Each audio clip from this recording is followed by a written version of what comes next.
you can go through hard times and come out the other side. You can go through abuse situations and go on to create multi-million-dollar companies and go on to create healthy marriages and a happy family. You can do that. You choose it. You choose better, and you stand your ground and you say, I'm worth this.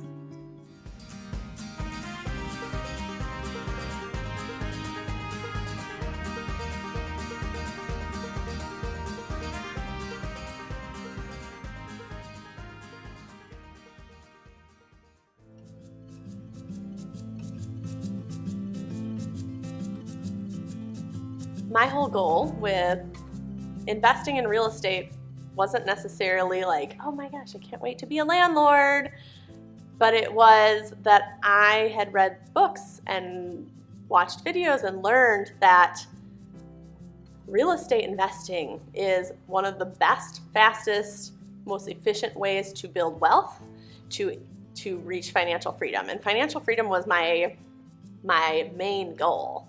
Financial freedom to me meant making money in my sleep, making money no matter what happens. It meant protection against the 4 Ds. So, what are the 4 Ds? The 4 Ds in life are death, divorce, disaster, and disability. And so, for me, I had a huge drive for that kind of safety, that kind of protection financially against all of those things that could potentially happen in life. And we've seen that with the pandemic. People see that with divorce situations. People see that with disability situations, with all of that. Like those are the 4 Ds that can affect your life, that can change your life financially and make huge impacts. And maybe you won't get to live the life that you wanted to live anymore. I feel like a driver for me was, I guess when I met Noah, he was landscaping, and he would shimmy up a tree by like his pinky finger and have a chainsaw in one hand, and he'd be like, I'm fine, I got this, and be like trimming people's trees. And I was like, okay, I do not feel safe. You are the main breadwinner. Like, what happens if you fall out of this tree and something happens and you're the one that's making the money the most money in our family? And so I always felt like I wanted to be protected against that, and I feel like that's one thing that real estate can provide is you are making money no matter what. And so right now in our life, we are at a point where our real estate investments cover our cost of living. So we don't live lavishly, but it covers what we are living on right now. And I think that is such a sense of security, especially in the aftermath of the 2020 pandemic, with people losing their jobs, with entire industries getting uprooted, to spur back and go even further back of where that deep desire for financial freedom comes from. I grew up on a farm in southwest Wisconsin, and I grew up surrounded by farm families who the parents worked together, the kids worked on the farm, and I loved that way of life. I grew up, we did not dairy farm like the traditional Wisconsin dairy farmers. We had beef cows and horses, and we had 500 acres. We grew huge gardens. We would go horseback riding in the woods on the weekends, and I feel like that was just such an awesome way of living. So I got to grow up doing that. I got to be really involved in 4-H and FFA and raising animals, and I had lots of cats and kittens and barn kitties to play with, and just got to kind of live the country life. So my nearest friends and I would actually ride our horses back and forth down the road, and it kind of was like the all-American farm family picture. And on the outside looking in, it was very much like that. Like, I grew up in a family where both of my parents worked. They both worked off the farm, and then we also had income from the farm.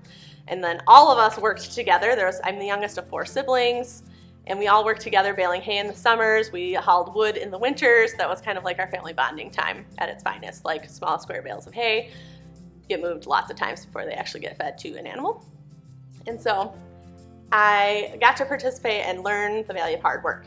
However, the part that not really anybody got to see, and the part that we kind of didn't show the outside world was our household had lots of tension. Our household was fueled by tension, fear, anger, and there was just a lot of unsettling in our household and a lot of uncertainty as a result. So I grew up feeling on edge a lot of times. I grew up feeling like we had to tiptoe around the house, like it was like basically walking on hot coals, where a massive blow up could happen at any time. Physical, verbal, mental, and emotional abuse were the norm every day on a regular basis in our household. And I learned at an early age that if I wanted to see change, if I wanted to make a difference, if I wanted to have anything, I had to do it myself. I saw the injustice that was happening in our household, and I feel like back then I tried to do what I could do as a kid to, to like stop the injustices from happening, and they were happening to everyone in our household and to myself, and it just, as a kid, you're not going to stop anything from happening. And it took me probably until very recently to realize that when you're in a situation like that, as a kid, there's very little you can do because you're a survivor until you're 18, right? You need your family to live. Like, you need them. You cannot just go out on your own as a little kid and survive. So it was kind of like survival mode a little bit growing up. And I learned that I think that just is what made me who I am. It's what made me, I have to be grateful for that part of it, is that it made me who I am in the fact that there were times when I wanted to call 911. There were times when I thought, this is not a safe situation. We need to get some help in here.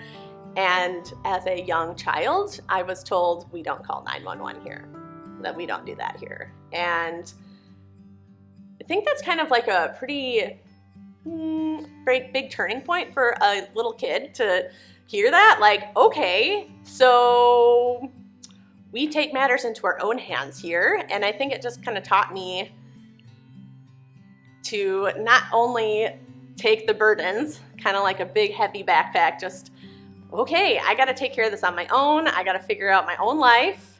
I have no one to depend on. I cannot ask for help from anyone. And I don't know, it kind of changes your perspective. It changes your mindset. And as I got older, I kind of went into like a rescuer mode of what I now know as the trauma triangle. I learned that I can't save people, they have to save themselves. I learned I can't change people, they have to change themselves. I've learned that. And the only person you can really change is yourself. The only person you can really save is yourself. And now I know that, and I learned that, and I knew that I never wanted to depend on anyone, that I never wanted to depend on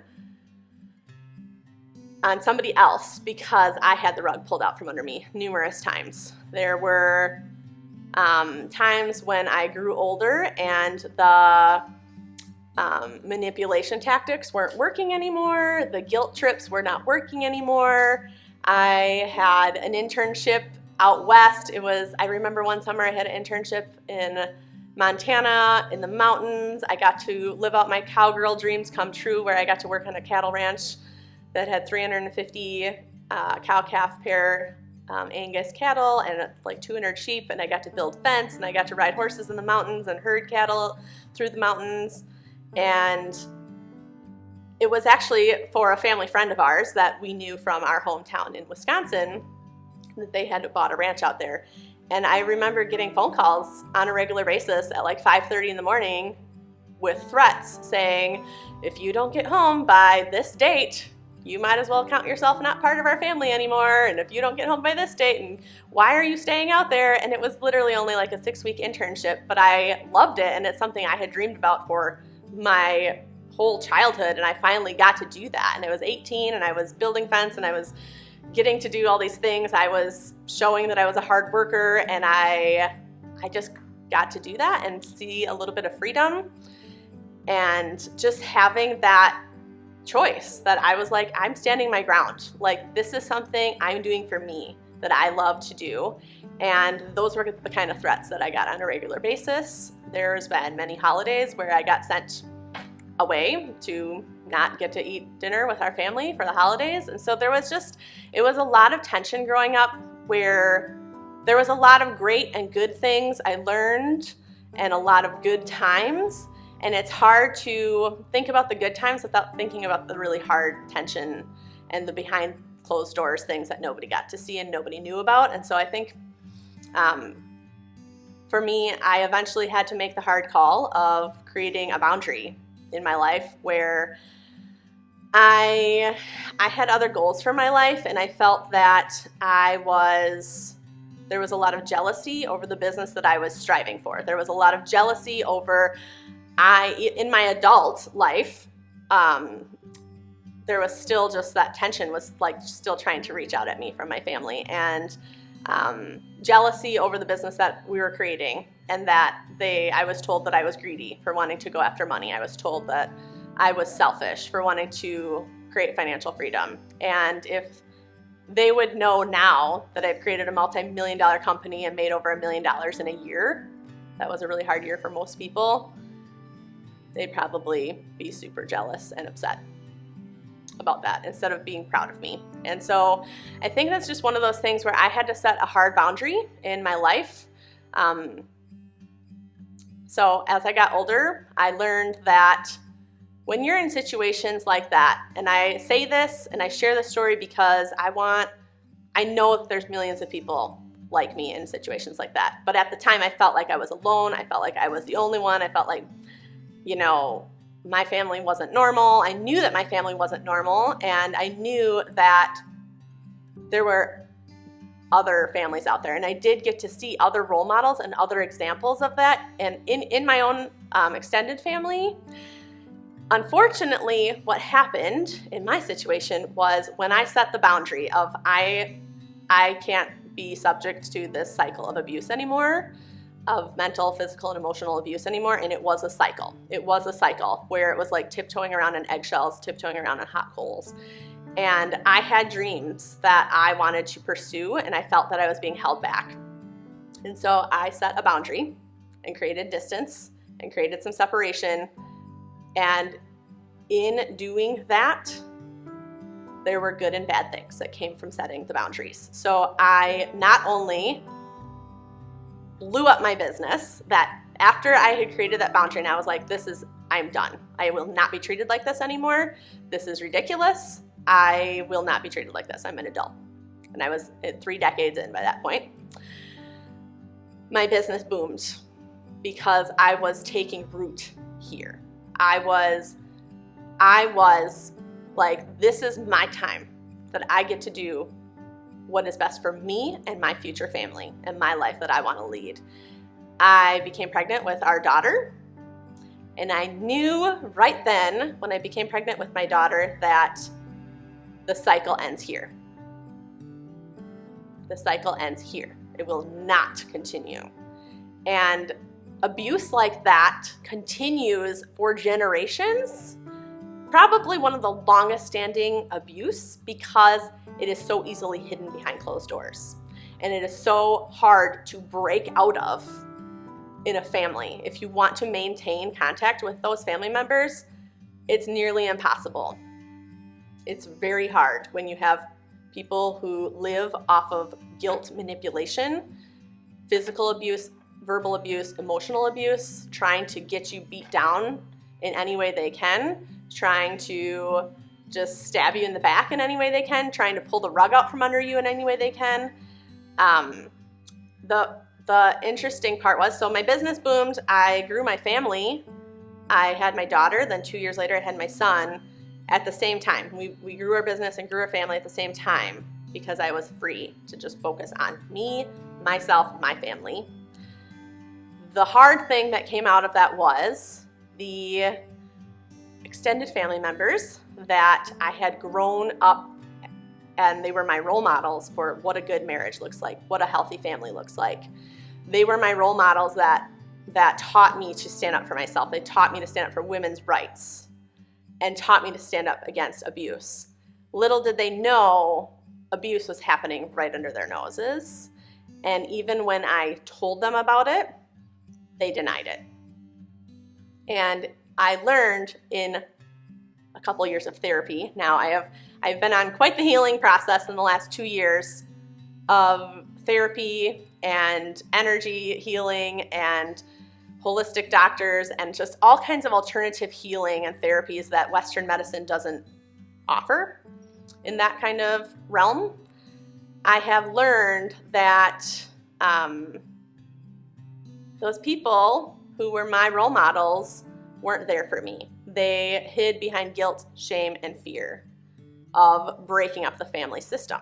And now I know that, and I am aware of that. And that was probably one of the most hurtful parts, is those people were the ones that taught me to stand up for myself, stand up for women's rights, and then they no longer have contact with me. And so a whole host of people do not have contact with me anymore. And so that's the downside of creating the boundaries.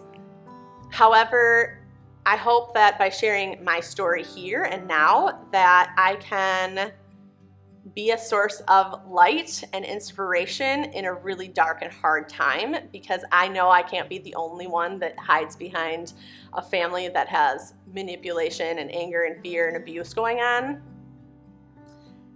And I just want to be an example saying that if you are in a situation like that, if somebody finds themselves in a situation like that, there is a way out. You don't necessarily have to cut ties, but you have to set some really hard boundaries. And if people aren't willing to respect those boundaries, then cutting ties is probably an option. That was my option. So and just know that yes, there is going to be some people that will disown you because they're afraid to rock the system. They're afraid to rock the boat. They're afraid to break apart the family structure. But when the family structure isn't working and it's not safe and it's not healthy, it's not good anyway.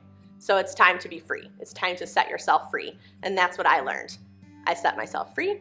I have my own family to worry about now. I have my own husband and my own kids to worry about now, and my own business. And I also want to share this not to cast judgment or cast blame or cast shade for my past, because that's not the intention. My intention for sharing this is to shine a light on those who maybe see that there isn't, like, how do they get out of this? How do they get past this? How do they get beyond this?